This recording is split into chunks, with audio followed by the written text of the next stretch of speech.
Welcome, everyone. We are going to go ahead and get started so we can be mindful of our time today. We would like to start with the land acknowledgement. First, my name is Danielle Flores Lopez. I use she, her pronouns. I serve in the College of Natural Science as the Interim Assistant Dean of DEI. We collectively acknowledge that Michigan State University occupies the ancestral, traditional, and contemporary lands of the Anishinaabe, Three Fires Confederacy of Ojibwe, Ottawa, and Potawatomi peoples. In particular, the university resides on land ceded in the 1819 Treaty of Saginaw. We recognize, support, and advocate for the sovereignty of Michigan's 12 federally recognized Indian nations, for historic Indigenous communities in Michigan, for Indigenous individuals and communities who live here now, and for those who were forcibly removed from their homelands. By offering this land acknowledgement, we affirm Indigenous sovereignty and will work to hold Michigan State University more accountable to the needs of American Indian and Indigenous peoples. Right, thank you so much for that. So again, just welcome everyone to this month's Amplify STEM event. So my name is Philip Seaborn, and I am one of the assistant directors for undergraduate diversity in the College of Agriculture and Natural Resources. I use he, him pronouns.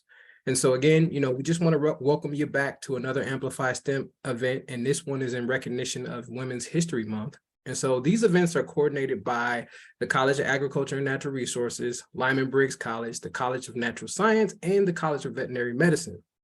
These events amplify diverse voices and contributions within our community. We hope that each program is a learning opportunity to become more knowledgeable about issues that impact all of us. And today we are so pleased to be joined by Dr. Angela Wilson, who will give us a talk about her pathways and perspectives. But before we get to that point, I'm going to turn it over to my colleague, Tasha, who's going to give you a brief history of Women's History Month. Good afternoon, everyone. My name is Tasha Warfield. I am academic advisor in Lyman Briggs. I use the pronoun she, her. As Philip stated, I'm going to provide you with a brief history of Women's History Month. Women's History Month is a celebration and commemoration of women's contributions in U.S. history. The celebration of Women's History Month grew out of a Women's History Week celebration in 1978 in Sonoma County, California, for the local school district. In 1980, women's groups and historians lobbied for national recognition. President Jimmy Carter issued the first presidential proclamation declaring the week of March 8th of 1980 as National Women's History Week. In March 1987, Congress passed Public Law 100-9, designating March as Women's History Month. The National Women's History Alliance designates and publishes a yearly theme, which is celebrating women who tell our stories for the year 2023. This year's theme encourages recognition of women past and present who have been active in all forms of media and storytelling, including print, radio, TV, stage, screen, blogs, podcasts, and more. The timely theme honors women in every community who have devoted their lives and talents to producing art, pursuing truth, and reflecting the human condition decade after decade. In proclaiming Women's History Month for 2023, President Biden proclaimed, "During Women's History Month, we celebrate the countless women who have fought tirelessly and courageously for equality, justice, and opportunity in our nation. We also reaffirm our commitment to advancing rights and opportunities for women and girls in the United States and around the world. We are mindful that we are building on the legacy of both recognized trailblazers and unsung heroines who have guided the course of American history and continue to shape its future. The full participation of women is a foundational tenet of democracy. Women, often women of color, have been on the front lines, fighting for and securing equal rights and opportunity throughout our country's history as abolitionists, civil rights leaders, suffragists, and labor activists. Women continue to lead as advocates for reproductive rights, champions of racial justice, and LGBTQI+ equality. Throughout history, these women have opened the doors of opportunity for subsequent generations of dreamers and doers. As community leaders, educators, doctors, scientists, childcare providers, and more, Women power our economy and lead our nation. As first responders and service members, they stand watch over lives and liberties. As innovators, entrepreneurs, and essential workers in every industry, they represent the very best of America. Thank you, Tasha. So, hi everybody, my name is Crisula Vasiliou, she, her pronouns, and I'm a teaching academic specialist in the Department of Chemistry and the current co-chair of the NatSci DIAC. And it is my great pleasure today to introduce Professor Angela Wilson as our speaker. Professor Wilson joined MSU in 2016 as a John A. Hanna Distinguished Professor in the Department of Chemistry. She's also an Associate Dean for Strategic Initiatives in NatSci and is the Director of the MSU Center for Quantum Computing, Science and Engineering. In 2022, Professor Wilson was the President of the American Chemical Society, the world's largest scientific society with over 170,000 members. From 2016 to 2018, she served as the head of the Division of Chemistry at the U.S. National Science Foundation.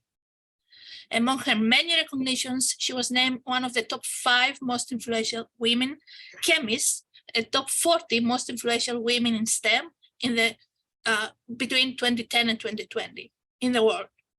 So we're very pleased to have Professor Wilson join us today to celebrate Women's History Month as she talks to us about her pathways and perspectives. So, Angela. Great, thank you so much. I very much appreciate the invitation. I appreciate the opportunity to talk with everyone today. So first of all, let me go ahead and get my slides up and just give me a moment here. Can everyone see my slides okay? Yes. Yes, terrific. Thank you so much.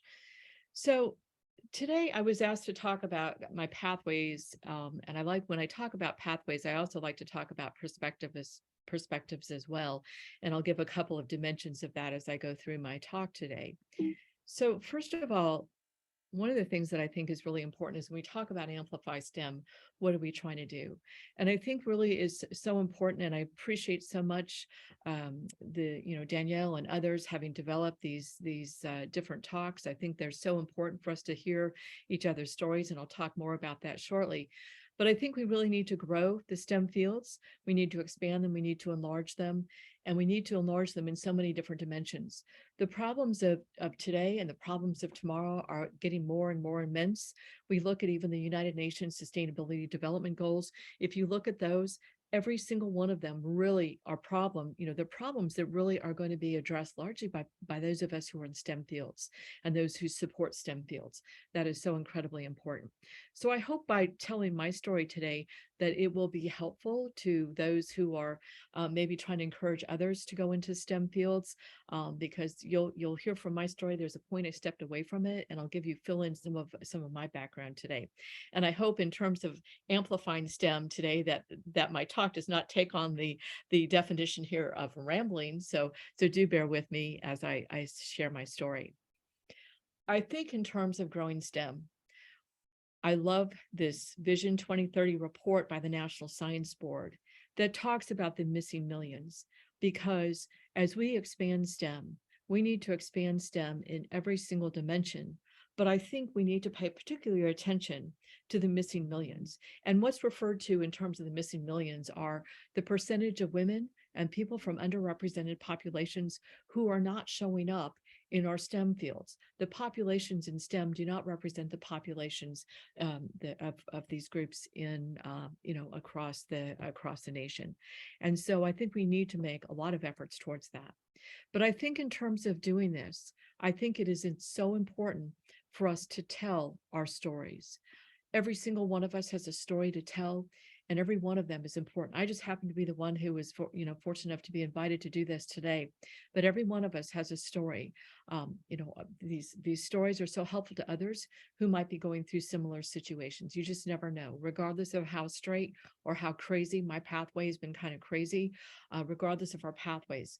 Somebody else may be able to learn from that and maybe learn from our lessons so they don't have to learn things kind of the hard way that maybe some of us have gone through. And hopefully it'll simplify the paths and make paths easier for others.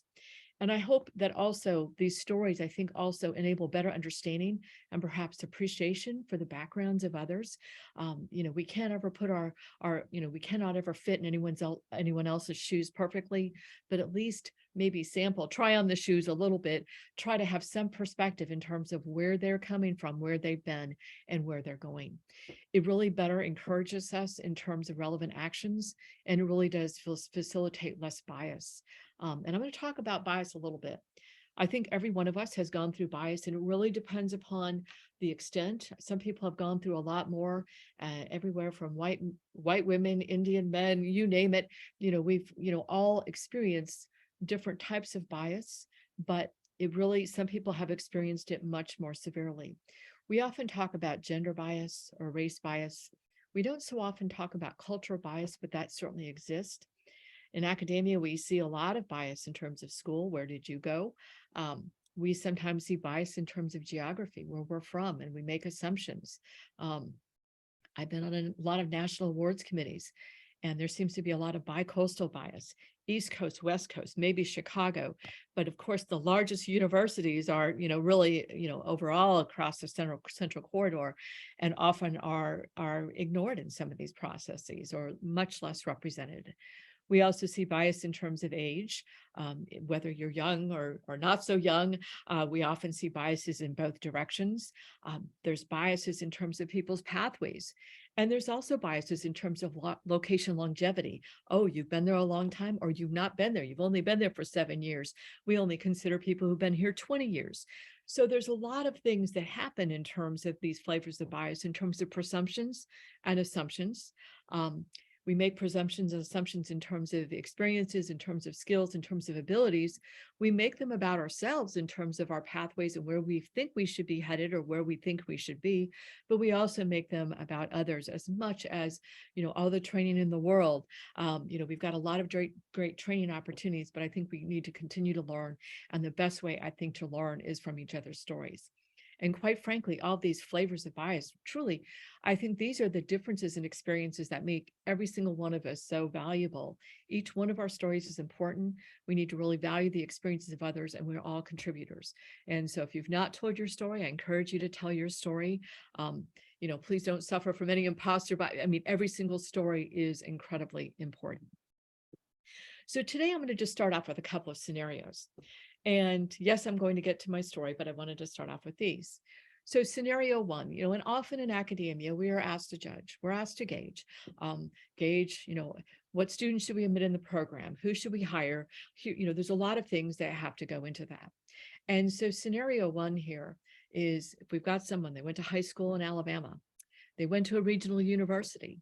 Their first job was a part-time adjunct at a very small 4-year private college. So there's some assumptions that, maybe you're not making any, but many of us do make some assumptions. And some possible assumptions here are maybe a poor high school education. Statistics show Alabama's number 46 in terms of education, second lowest out of 50 states in terms of math. The next thing, regional university. Maybe they didn't have the greatest education. Maybe they couldn't do any better. And then the third one might be in terms of the adjunct, maybe they couldn't find another job. Perhaps they didn't do well in graduate program, definitely not a researcher, maybe wants to focus on teaching. Maybe you're not making those assumptions, but these are the assumptions that, many people would make in terms of this, or do make in terms of this type of scenario.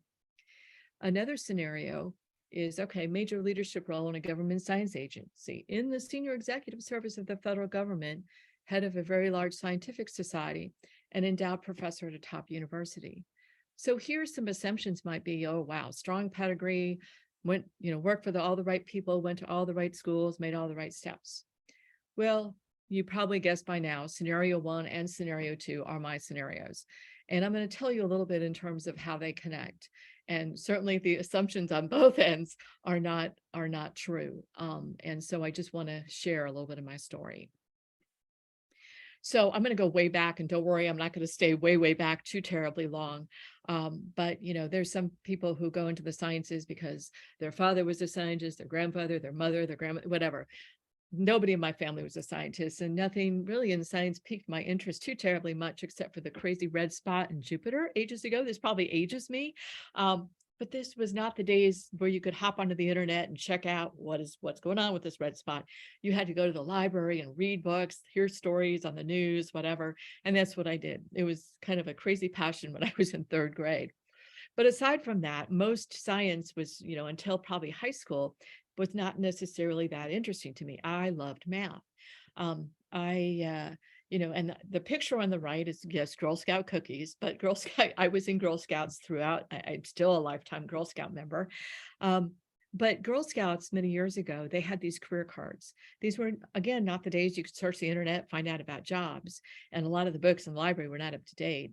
But the Girl Scouts had these career cards that showed women of many different races, all of that showed women that were in different types of careers, a wide range of careers. So this was my first exposure to women in math and women in science. And so every time I go to Girl Scouts, I go to Girl Scouts early and, look at the cards, study the cards, try to learn more about different career pathways. The other thing in terms of Girl Scouts, it taught me a lot about leadership, taught me a lot about teamwork. And I also used to be incredibly shy. And I discovered I like to compete and I like to sell. And that's what these pictures of Girl Scout cookies are about. And I'll talk more about that next week. I'm talking to the MSU Women in Chemistry Breakfast. You're welcome to join us. And so I'll be talking more about that in terms of overcoming barriers. But I did go to high school in Alabama. And, you see these statistics in terms of these not great schools. My high school was ranked one of the top, it was a public school, and it was actually ranked one of the top 40 high schools in the country at the time. I was so very fortunate. Every single one of my math teachers was a woman. She also was each of them was also a professor at a local college, and just absolutely dynamic. And they really pushed women. They grilled us in the classroom and all of that, but really helped to drive and really tried to, really drove my interest in mathematics even further. My math and science teachers, they were some of them men, some women, and one that really kind of drove me in terms of thinking about chemistry was Jim Baker. He's long since gone. He was very close to retirement when I had him. In fact, he ended up retiring in the middle of a year, unfortunately, due to health reasons, when I was taking physics from him. But he had the driest sense of humor, and he taught us a lot in terms of the periodic table. I learned so much from the periodic table, and other students thought it was pretty dry, but he had such a dry sense of humor. I just thought he was so funny. And for me, kind of the driving moment that caught my eye in terms of chemistry was when he was trying to cut a piece of sodium. He was very confident, he'd been doing this many years, a large piece of sodium over, trying to get a small piece into a beaker of water. Well, he dropped the big piece in. No, he wasn't injured, but he blew a hole in the ceiling of the classroom, cleared out the school. And I thought, wow, chemistry is really cool. And so that really caught my attention. I still was very focused on math, but the chemistry was also an interesting piece of it. So when it came time for me to go to college, I was in Alabama for several years. What I haven't told you yet is my father was in the military. I moved around a lot, and all these dots are places that I lived for anywhere from 3 months to 5 years, from the time I was born to the time I was 17 years old. So I moved around a lot. When I was in Alabama, I was there until my end of junior year of high school. And the big question from everyone, and you had to commit the day you started. I started in the middle of 8th grade there, and I was told, are you an Auburn fan or are you a University of Alabama fan? Because that was where people went to college. And those were the only questions about college. There was no Ivy League, California schools, any of that. My senior year, I moved to the state of Washington, very small school. It was nowhere near the top 40 school. It was not a very good school, quite frankly, and moved there. And there, the big question was, oh, you're going to college? Yeah, you're kind of on your own. It was kind of an interesting experience, quite different, quite a different experience. And though I'm a 2nd generation college student, in many ways I'm 1st generation, because my father went to college to get away from the farm. He lived on a farm.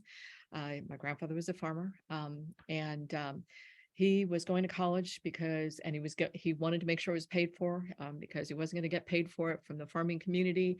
And so he went to Air Force ROTC, and then he went to a career in the Air Force. That's what paid for school. My mother also went to college, but she graduated from college the same year I did, graduated from high school. And she was my biggest advocate, my biggest push, because she hopped around so many times following my dad, having to start college over and over and over again, because a lot of time back then, a lot of the courses didn't transfer.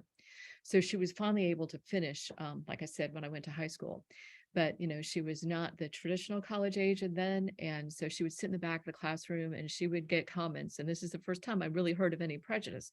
I was very fortunate. I lived in a lot of different military bases. And while there was differences in rank and all that, and that was a parental thing, us kids, we all kind of blended. We all worked together, many different races, cultures. And I just loved growing up that way. In Girl Scouts, I was the only white girl in my Girl Scout troop. Everyone else was Black. My best friend was Black. My best friend in when I lived in Texas was Hispanic. And so, I just kind of grew up with people are treated equal, and that's the way life was. We know that that's not always what happens, unfortunately. But I think I was very lucky in that. But this is the first time my mom would sit in the back of the classroom and there would be guys that would be mentioned that would whisper under their breath, go bake a cake. Because, thinking that she's older and she should be a homemaker. And so she was for many years, but she was trying to go through transitions. So she always pushed me in terms of college and encouraging me. And I really appreciate that. But, I never had this push in terms of go Ivy League and all that. And so sometimes there's this bias in the academic world in terms of going one of these directions. But my goals were really no more moving. I got so tired of moving. I didn't want to move anymore. I wanted to go somewhere where I had scholarships. And there I went to Eastern Washington University, a regional university. But there it was great because there was opportunities for research scholarship. I didn't hear of any other university assigning you to a research lab and you get money to do the work right from the get-go. So I was actually assigned to a microbiology lab. I want to get out of college with no loans. I want to pay for school myself and not have my parents have to pay for a dime. I also wanted to buy a new car and buy a computer and get a job. So those were my goals. And that's why I selected the college I did. A little bit different perspective than so many students, so many folks that are thinking about academic careers in terms of the direction they go. I had a great opportunity to do summer internships. I did some summer internships at Pacific Northwest National Lab. Just had to pull cards. I didn't know anything about this strange place called Hanford. Turns out it was the biggest environmental disaster area in the US at the time. Buried a lot of nuclear waste there. And so I worked there and I absolutely loved it. And that's where I learned a lot about theoretical chemistry, about physical chemistry. And so went there for 3 summers and started to kind of open my horizons in terms of graduate school opportunities. I did go to graduate school, postdoc, all that, but I'm going to kind of fast forward through a little bit of my career here. So, once, somebody gets a PhD, typically, at least in chemistry, the career choices, factors, that you consider are, you're going to go to industry, you're going to go to university, you're going to go to government. There's some other options as well, but those are the most typical pathways. Well, I met my husband right before my senior year in college. We got married right after college. And he was civil engineer by degree, but military pilot by trade. That means that he cannot live in many, many different places of the country and very restricted because there's certain airframes and this, that, and the other. And so there's a lot of factors that go in. So he was staying in the state of Washington, and I decided to go to graduate school in Minnesota. He told me not to cross the Mississippi. I guess I'm a little rebellious. I went building across the Mississippi. I went to Minnesota.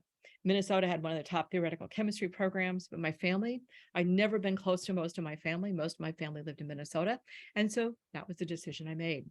But, truly, I had a career compatibility challenge. After that, he was a career Air Force. And so he ended up in the border of Texas. There was, I'm sorry, my Spanish is not very good. And there you needed to be able to speak Spanish. And so I was not able to find a job there. So I went and did postdoctoral position at Pacific Northwest National Lab, different group, really great experience though.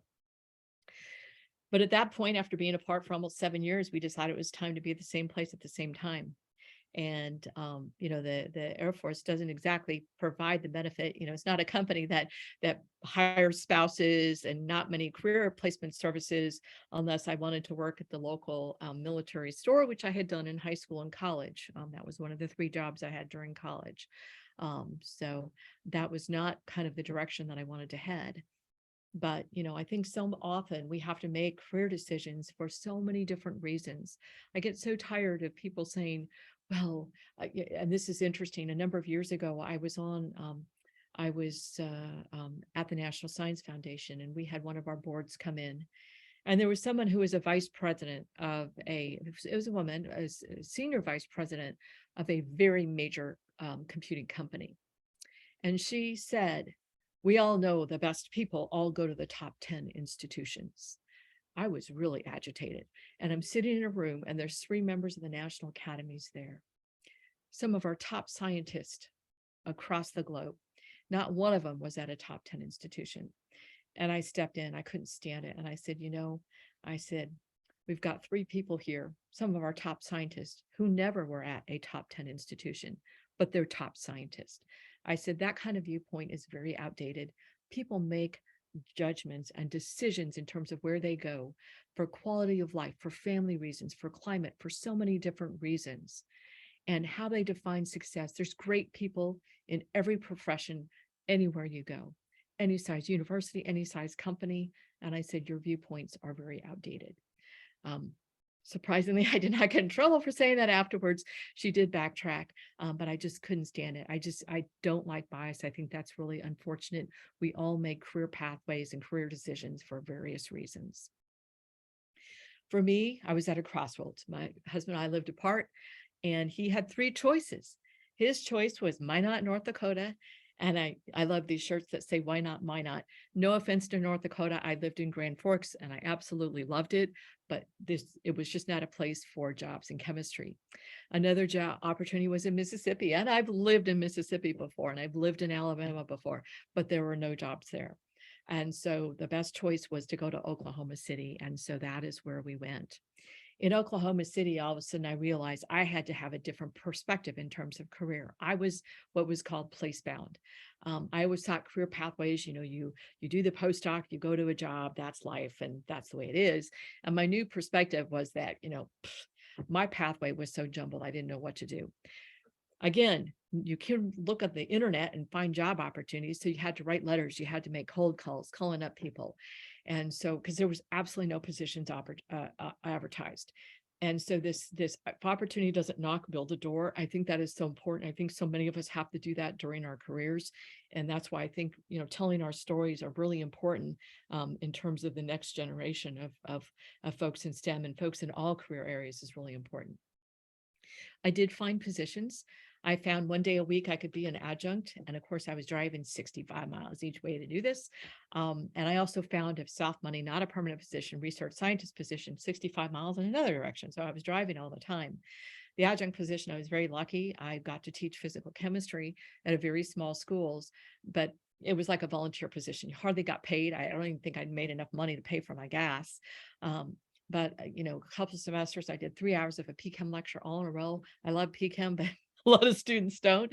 So it was kind of a tough day. And there was a time also where they had me do 3 hours of PChem lecture, 6 hours of PChem lab. I thought that was like the greatest, got to work with students and do PChem. It was like the greatest day of the week. But it was certainly hard on the students, but that was what the university had to do to bring in the physical chemistry into their curriculum, because they had only 2 chemistry faculty members. It's a very non-traditional pathway to academia. I got very frustrated. I started looking around, and I think sometimes it's really important to put blinders on and not really look at what everyone else is doing. Because I started looking around at what everyone else is doing, what my classmates were doing, and I got very frustrated. It looked like I was going to be in Oklahoma for a very long time. And the sign kind of sums up some of the things I was feeling: lost, confused, unsure, unclear, perplexed, a lot of those different feelings. And I thought, if I am going to be in Oklahoma for a long time, what am I going to do? Well, there's a lot of business there. And so I thought, okay, I'm going to start working on an MBA. And so I did. I completely left the field. But previously, one of the best things I had done was I joined the Professional Society, American Chemical Society. They had a chapter in Oklahoma City. And so I had been going to those meetings.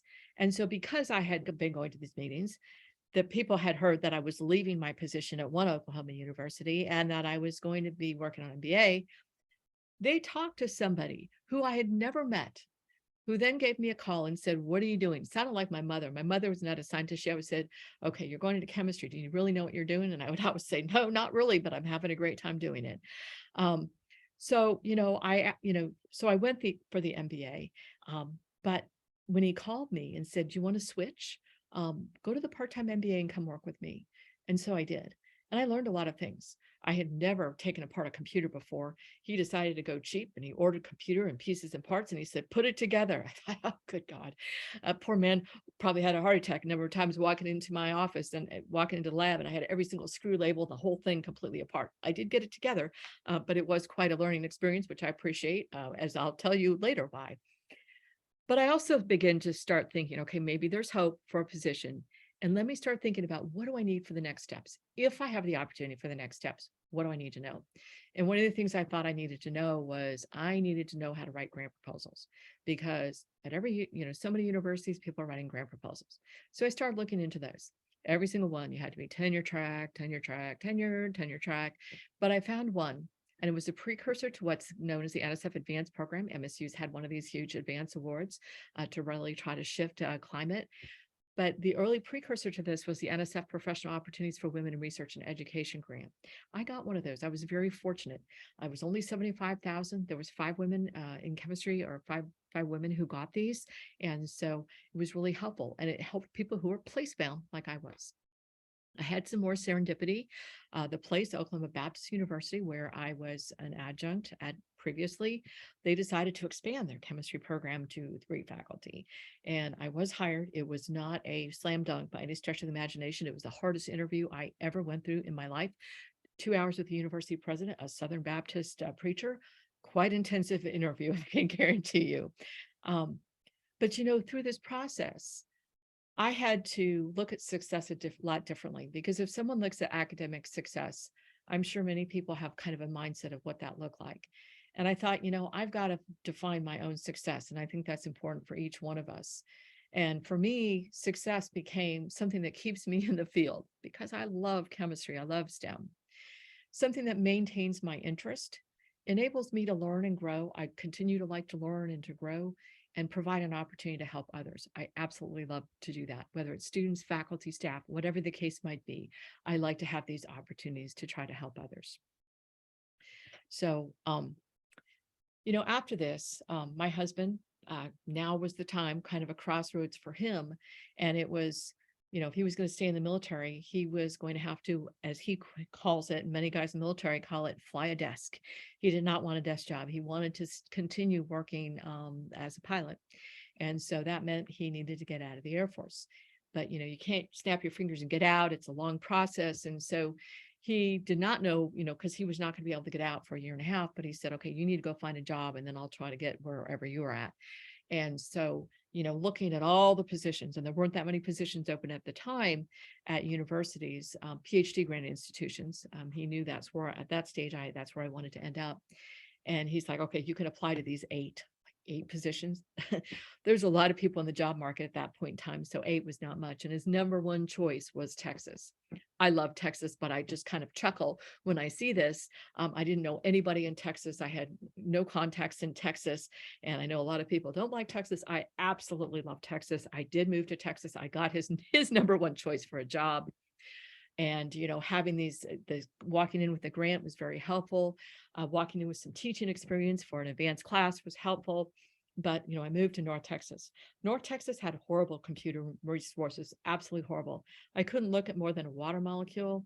And there's a lot more exciting chemistry than kind of beyond the water molecule. I couldn't even do a good calculation on the water molecule. So even though I had startup money, I knew there were some challenges ahead of me.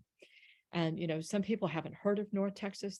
They've got about 40,000 students. They're now an R1 university. When I was there, it's an R2.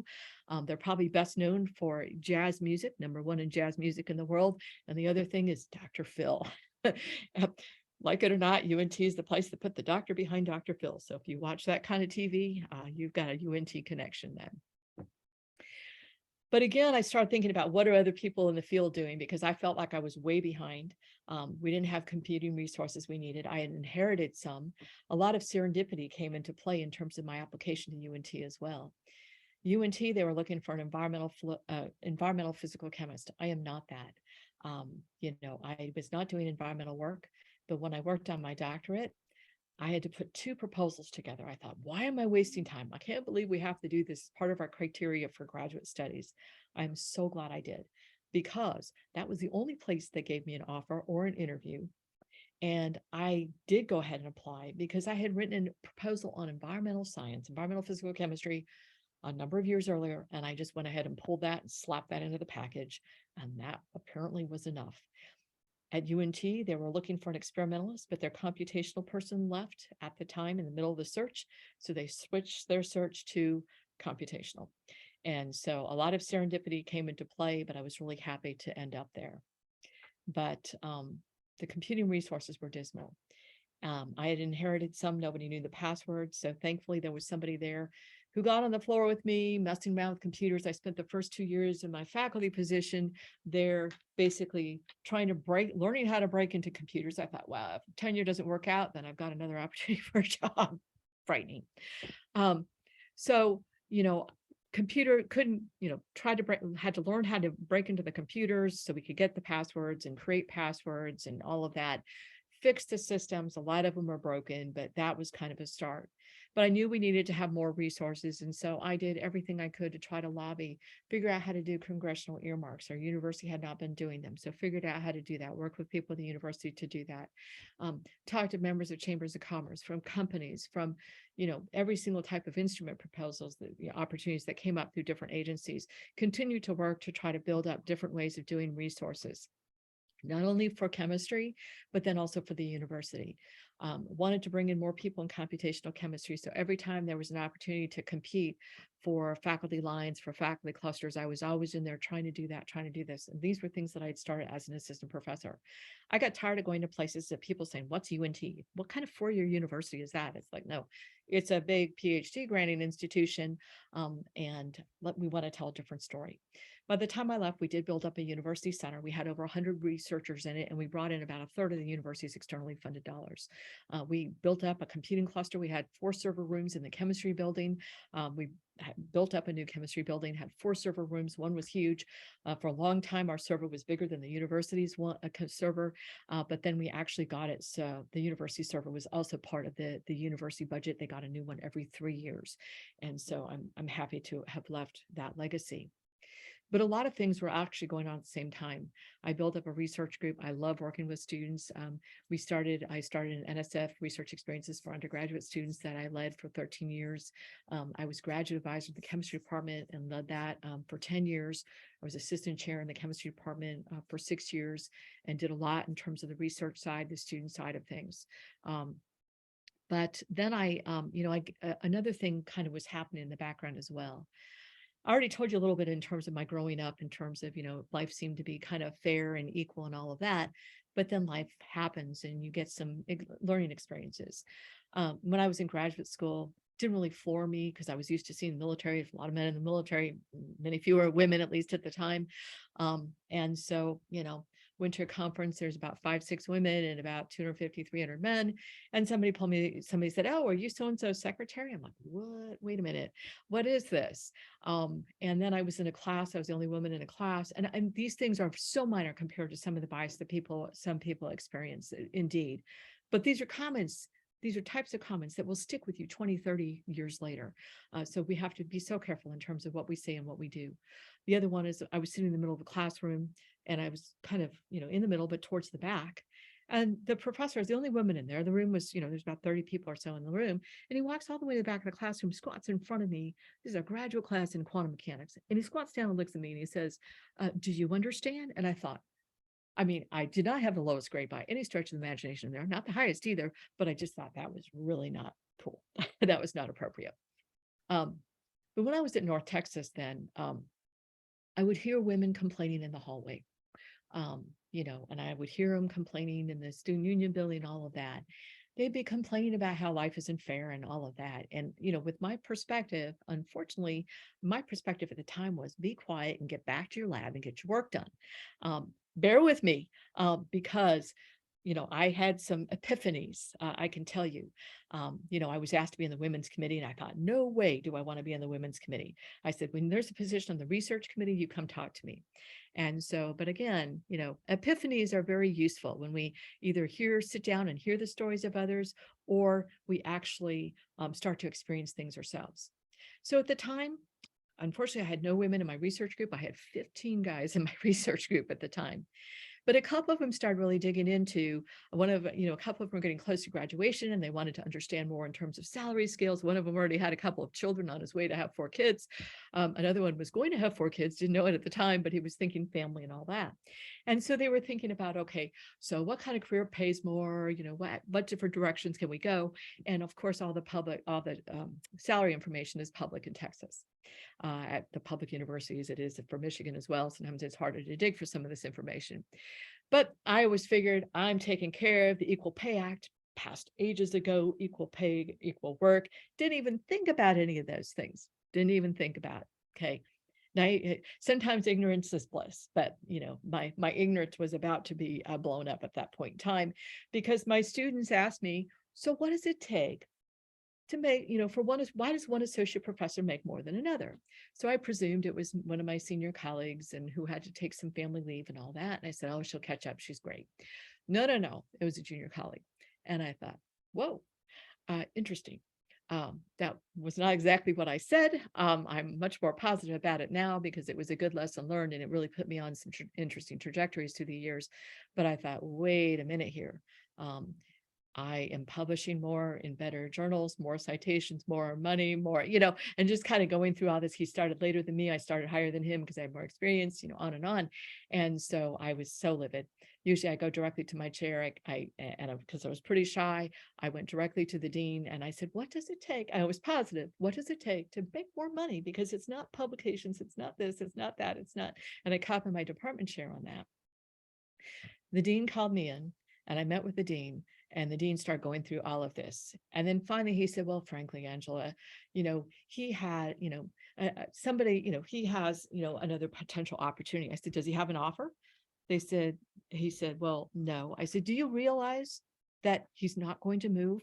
His wife, the two of them together are not going to find a job together. They're going to be here for the long haul. And he said, well, frankly, Angela, he's the primary bread. And he started to say breadwinner. I could not believe it. And I said, stop right there. I said, you do not want to finish that word because my husband just got out of the military. He's a new airline pilot and he makes the same amount as a teaching assistant. So I am also the primary in my family as well. And I said, in fact, we can live anywhere in the continental United States. And I said, if I have to look to try to get a pay raise, I said, I'm looking for real. I am not playing games here. And I left. And I had a raise by the end of the day. I thought, oh, victory, but it wasn't really victory because my salary, after years of being higher than this other person for various reasons, our salaries were equal. And this didn't just happen once, it happened twice. And then I'll get to the third time in a minute. But at that time, I got my eyes really opened. I was asked I wanted to work in the provost office. There was an opportunity to be a fellow there. They asked me what I wanted to work on. I said, I wanted to work on faculty issues. The university had just done a climate survey. And so I really wanted to dig into faculty. How can we improve the environment? How can we level the playing field? What all is going on? Let's see what's going on with women. Let's see what's going on in terms of, we were losing a lot of people from underrepresented populations. It's like, this has got to stop. And so I did that. I then became Associate Vice President for Faculty and head of the Office of Faculty Success. I had the opportunity to create a lot of different initiatives to try to really kind of make life better for a lot of different people. Because I really like to help people. I like to see, equity. I like to see fairness.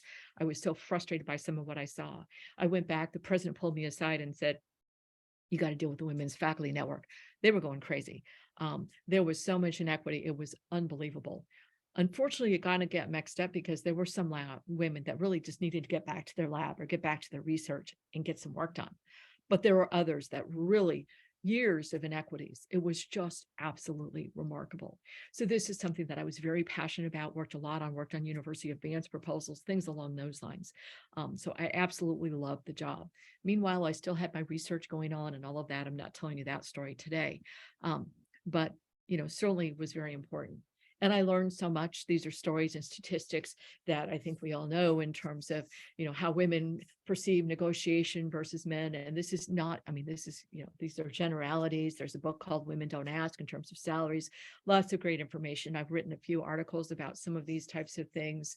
But it's kind of generalities again. So we need to be careful about generalities but often it does hold true in terms of women not asking. It was interesting because when I first came to MSU, I did work in CNR. I had the opportunity to be a faculty fellow there, and they were doing a really interesting, the dean there was doing a very interesting look to see what did the startup packages look like in terms of teaching. And what they found was that actually most of the women did not actually, most women had to teach, and most men did not have to teach their first semester, their first year, or at least their first semester. And so it was like, wow, because everyone negotiates things differently, separately with different department chairs. And so, the former dean actually kind of got things all on the same page, which was really terrific to see. But it was interesting when the dean was presenting this to the faculty and staff, somebody said, well, women just need to ask. And it's like, I just had to say, you got to read this book.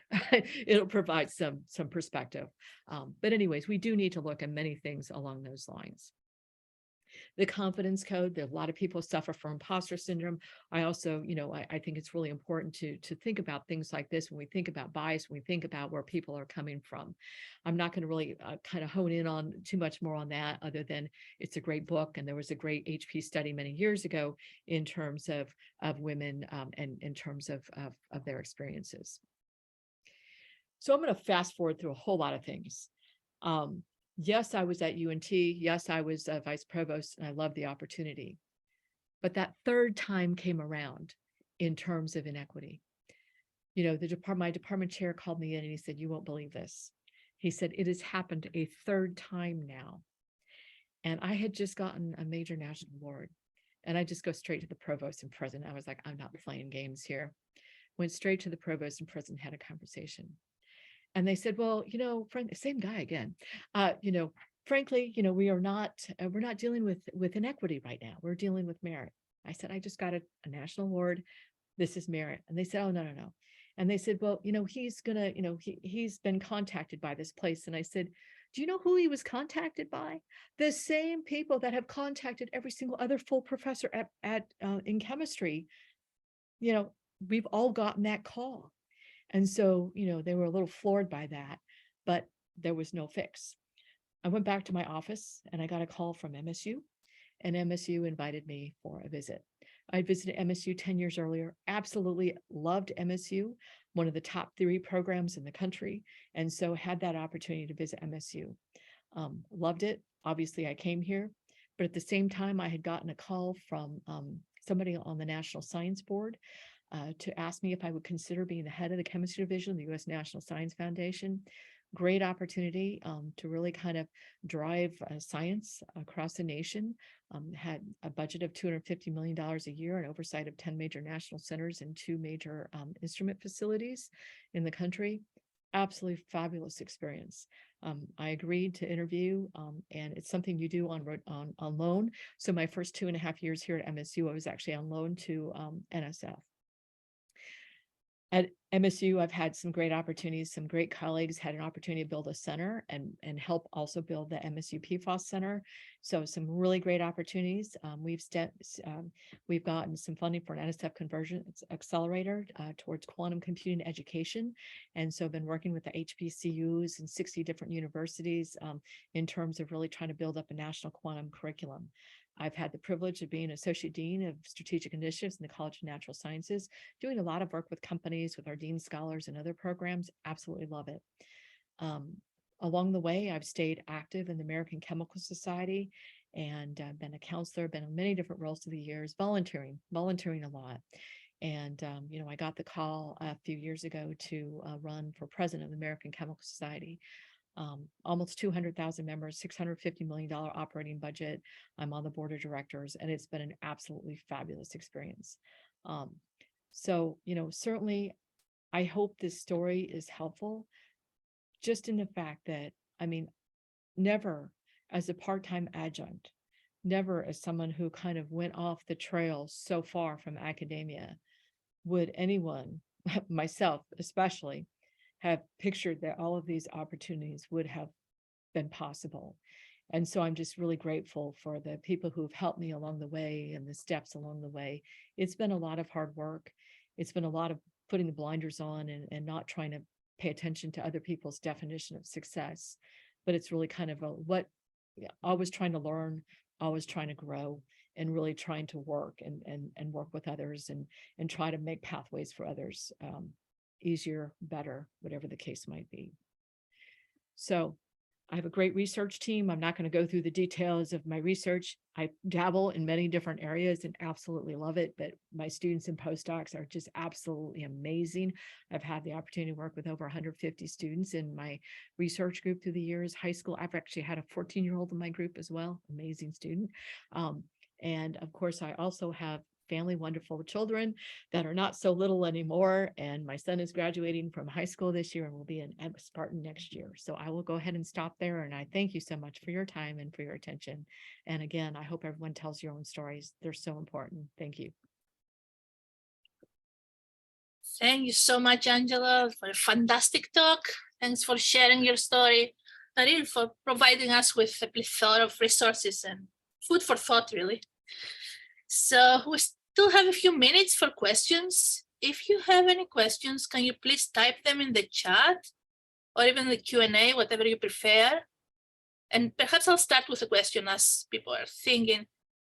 So I guess you have held very important leadership positions in both academia and government, right? So do you think there are equal opportunities for women currently, or there is really still room for improvement?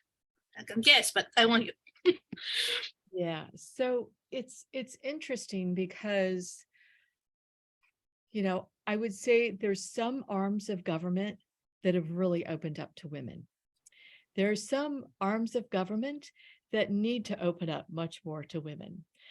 As head of the chemistry division for NSF, I was invited to go to a Department of Energy summit. Well, I had to bring my kids to childcare first. So I dropped them off. I show up a few minutes late. I open up the door and there's a sea of about 400 navy blue suits in the room and only a handful of women. And this was the leadership of all the different Department of Energy laboratories across the nation. And so it was like, wow, some things need more change. You know, and academia, I would say it differs so much from university to university. Some are so open, but some are not so open. But I think sometimes in academia, there's some, you know, I think academia, they're trying to do better in terms of race and gender. But I think in terms of some of these other biases that I've mentioned, there's still a lot of those hanging around that we really haven't addressed. Some places you've not been there long enough. You haven't earned your keep at a certain place. Some of them you've been there too long. You haven't seen the rest of the world. You know, so there's a whole host, and it really depends upon university. So I know you talked a little bit about this, but okay, there's a question here in the chat. Let me start with that. So if you could go back and talk to the person you were as an entering first year student, what would you tell yourself? Oh, when I was a first year graduate? Advice to yourself, your previous self. What would you do differently perhaps, or maybe not? Well, I think as a first year graduate student, I would tell myself not to worry. You know, I was such a worrier. I'd worry about every single step. And, you know, things have a way, if you work hard, you meet people, you try to address your weaknesses. I'm always trying to see, okay, what's my weakness today? How do I need to address this? And I continue to try to learn and grow in that way. So I think if I had just gone in and been more confident, somebody once pulled me aside and said, why are you so worried? There's dumber people than you that have gone through this, which I think is kind of a horrible perspective. But if we kind of look at things in that way, the answer, I think it kind of takes some of the pressure off, I think, in some ways. So I think some things like that, I think would have been helpful, you know, just knowing that there's a pathway for everyone and, you know, you just have to find it.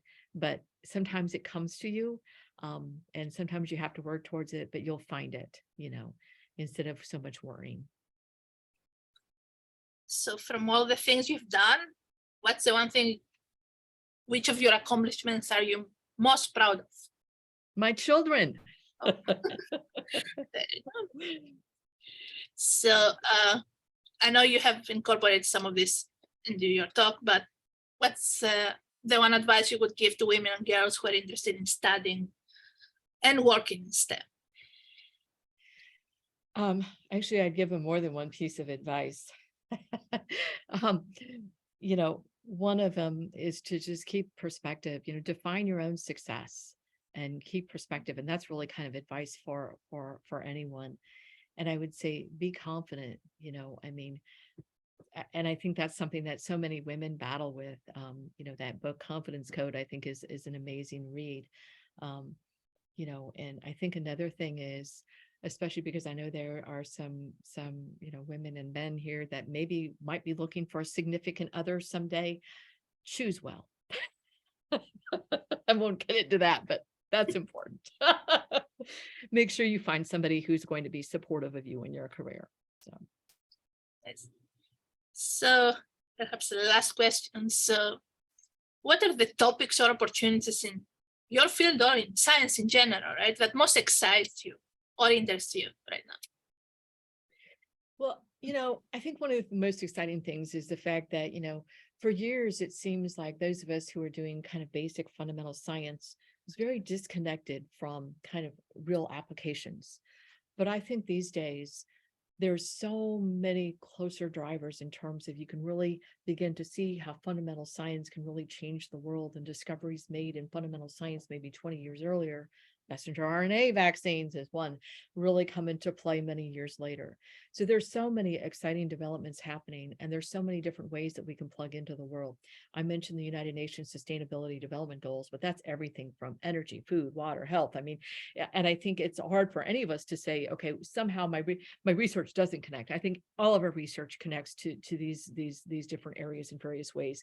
So I think there's just a lot of exciting opportunities coming forward. For me, being a computational chemist, I'm really excited about some of the opportunities in terms of AI machine learning as well as quantum computing. And so I think that's going to open up a lot of doors, and a lot of doors that we can't even imagine at this stage in the coming decade and 2 decades. So anyways. Right. So we're almost out of time. I just want to thank everybody, and definitely thank Angela again for a really great talk. And thank you all for attending it. And we have in the chat, you can find, Kendra has found most of the books that Angela talked about, some other information, so you can have some information if you want to read some of those books or read a little more about Women's History Month as well. So again, thank you all, and please join us for our next event, probably next month. Thank you so much. Appreciate the invitation. Thank you.